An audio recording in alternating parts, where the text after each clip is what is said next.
ये apparatus metre bridge है। जैसा कि डायग्राम में दिखाया गया है, पॉइंट ए और पॉइंट सी के बीच में यूनिफॉर्म क्रॉस सेक्शन और हाई रेजिस्टिविटी का 1 मीटर तार जोड़ा गया है। पॉइंट ए और पॉइंट सी के बीच में पावर सोर्स को जोड़ा गया है। हमारा पावर सोर्स बैटरी लैमिनेटर है। कनेक्शन हम डायग्राम के अनुसार बना रहे हैं। पॉजिटिव टर्मिनल लेफ्ट एंड पर और नेगेटिव टर्मिनल राइट एंड पर। एपरेटस के लेफ्ट में ओपन टर्मिनल्स में एक नोन रेजिस्टेंस जोड़ा जाता है। इसके लिए इस रेजिस्टेंस बॉक्स के दोनों टर्मिनल्स को कनेक्शन वायर की सहायता से एपरेटस में जोड़ते हैं। रेजिस्टेंस बॉक्स में बहुत सारे प्रतिरोध जुड़े हुए हैं, जिनके सामने अलग अलग प्लग लगे हुए हैं। इस रेजिस्टेंस बॉक्स से जिस भी प्लग को निकाला जाता है, उसके सामने लिखी हुई मान का प्रतिरोध रेजिस्टेंस बॉक्स के द्वारा अवेलेबल हो जाता है।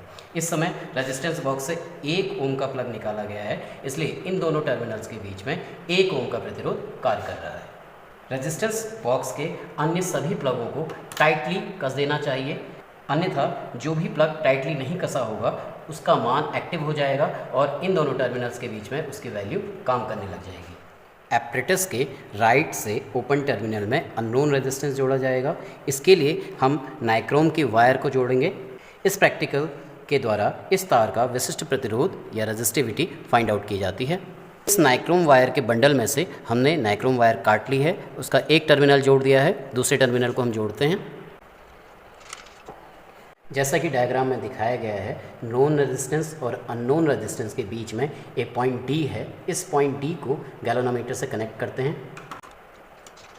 गैल्वेनोमीटर का दूसरा पॉइंट जॉकी पर कनेक्ट होगा।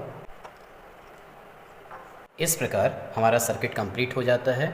जब स्विच ऑन किया जाता है और इस जॉकी को लेफ़्ट टर्मिनल पर हम टच कराते हैं तो गैल्वेनोमीटर के डिफ्लेक्शन को हम नोट करते हैं। ये इस समय लेफ़्ट साइड पर है। इसी प्रकार जब इसे हम राइट पर टच कराते हैं, गैल्वेनोमीटर का मूवमेंट राइट साइड को है। इस प्रकार गैल्वेनोमीटर की निडल दोनों ओर मूव कर रही है, जो यह इंडिकेट करता है कि हमारे कनेक्शंस बिल्कुल सही हैं। यदि यह केवल एक ही साइड को डिफ्लेक्ट करे तो यह इंडिकेट करता है कि हमारे कनेक्शन सही नहीं है, कनेक्शंस को दोबारा ठीक किया जाना है। इस वायर की लेंथ को मेज़र करने के लिए मैंने एक धागे का प्रयोग किया। धागे को हम इस कॉर्नर से स्टार्ट करते हैं और उसकी लेंथ के अक्रॉस मेज़र करते हैं। इस लंबाई को हम मीटर स्केल के द्वारा मेज़र कर लेंगे। 30 सेंटीमीटर प्लस 22 सेंटीमीटर, इस प्रकार से टोटल 52 सेंटीमीटर है। इस वायर पर जॉकी की मदद से गैल्वेनोमीटर पर जीरो डिफ्लेक्शन वाला पॉइंट ढूंढना है। बीच में कहीं ना कहीं ऐसा पॉइंट होगा जहां पर गैल्वेनोमीटर का डिफ्लेक्शन जीरो हो जाए। ये पॉइंट नल पॉइंट कहलाता है और डायग्राम में इस पॉइंट को बी से दिखाया गया है। इस समय रेजिस्टेंस बॉक्स से 2 ओम का प्रतिरोध निकाला गया है, इसलिए नॉन रेजिस्टेंस की वैल्यू 2 ओम है। प्रैक्टिकल को कैरिड आउट करते समय इस चौकी को इस तार के ऊपर रगड़ना नहीं चाहिए। रगड़ने से तार की मोटाई पर फ़र्क पड़ सकता है और वायर का रेजिस्टेंस डिस्टर्ब हो सकता है। जॉकी को इस तरह से धीरे धीरे अलग अलग पॉइंट पर टच करा करके नल पॉइंट को फाइंड आउट करने की कोशिश करते हैं। वायर की हाफ लेंथ पर हम चेक करते हैं 50 पर। गैल्वेनोमीटर राइट साइड पर डिफ्लेक्ट कर रहा है। हमने 45 पे चेक किया, अब भी राइट पर डिफ्लेक्ट कर रहा है। 40 पर राइट की ओर डिफ्लेक्शन है, लेकिन बहुत ज़्यादा नहीं है, इसलिए इस पॉइंट के आसपास ही नल पॉइंट होगा। ट्राई करते हैं 39 पर। 39 पर भी राइट साइड में डिफ्लेक्शन है। 38 पॉइंट पर देखिए, हमने 38 पर पूरा टच किया हुआ है इसे और गैल्वेनोमीटर पर डिफ्लेक्शन 0 है। ये पॉइंट बी होगा। मीटर स्केल पर हम देख लेंगे, हमने अपर स्केल से देख रहे हैं तो ये 38 है। इस प्रकार नॉन रेजिस्टेंस की वैल्यू 2 ओम होने पर सर्किट डायग्राम के अनुसार नल पॉइंट की एपरेटस के लेफ्ट कॉर्नर से डिस्टेंस ए बी 38 सेंटीमीटर है, तो नल पॉइंट की एपरेटस के राइट कॉर्नर से डिस्टेंस बी सी 100 - 38 62 सेंटीमीटर होगी। नॉन रेजिस्टेंस की वैल्यू 2 ओम, ए बी की लोकेशन 38, बी सी की वैल्यू फाइंड आउट करने के लिए B C equal to 100 - 38 that is 62।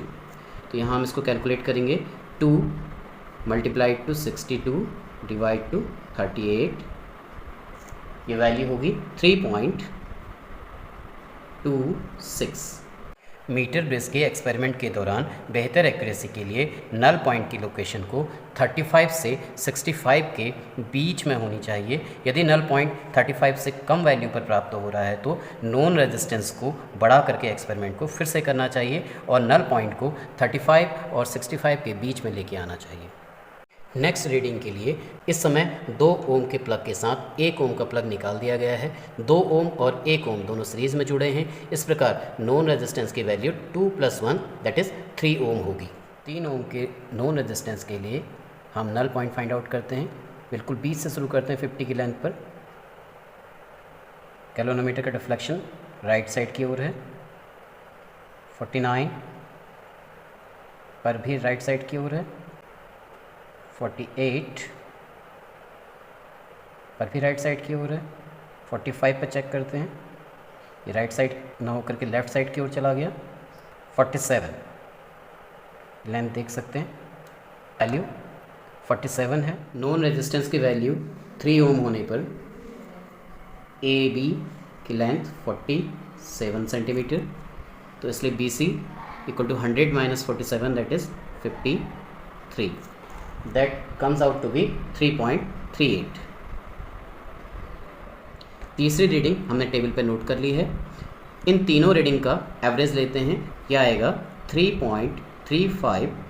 Experimental wire की डायमीटर फाइंड आउट करने के लिए स्क्रू गेज का यूज़ किया जाएगा। वायर को स्क्रू गेज पर फिट कर लिया गया है। मेन स्केल पर रीडिंग 0 है और सर्कुलर स्केल पर मिलने वाले भागों की संख्या 33 पार्ट्स हैं। Length of experimental wire 52 centimetre थी, that is 0.52 metre. Least count of screw gauge 0.01 mm है।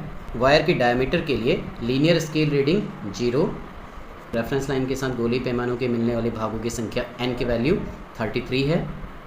इन 33 की वैल्यू कितनी होगी, लीस्ट काउंट के साथ n की वैल्यू को मल्टीप्लाई कर देंगे। 33 multiplied to 0.01 mm that is 0.33 mm। हम अदर रीडिंग्स को भी नोट कर लेते हैं। टोटल वैल्यू हो जाएगी a + b।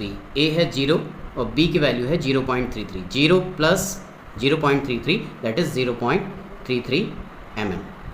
जब इन तीनों वैल्यू का मीन निकाला जाएगा वो भी सेम आएगा क्योंकि वैल्यू सेम है 0.33। तो हम रेडियस निकालते हैं। वायर की रेडियस होगी diameter divided by 2, 0.33 divided by 2 that is 0.165 mm। mm को मीटर में कन्वर्ट कर लेते हैं। 0.165 × 10⁻³ मीटर। पॉइंट को हम शिफ्ट करते हैं 1 2 3 प्लेस पे, तो ये हो जाएगा 165 × 10⁻⁻6 मीटर। कैलकुलेशन पार्ट स्टार्ट करते हैं। वायर का specific resistance resistivity find out करने के लिए करस्पॉन्डिंग वैल्यूज़ को हम फॉर्मूले में रखते हैं। R की वैल्यू है 3.35 मल्टीप्लाइड बाय पाई है 3.14 इंटू रेडियस 165 × 10⁻⁻6 स्क्वायर है इसलिए 165 × 10⁻⁻6 divided by length of wire थी 0.52 मीटर। इसको जब हम ओवरऑल कैलकुलेट करेंगे तो ये आता है 58756 × 10⁻⁻12। पॉइंट को शिफ्ट करते हैं हम 1 2 3 4 5 स्थानों पर, तो ये वैल्यू हो जाएगी 5.87526 मल्टीप्लाइड बाय 10⁻⁻7 यूनिट बनेगी ओम मीटर।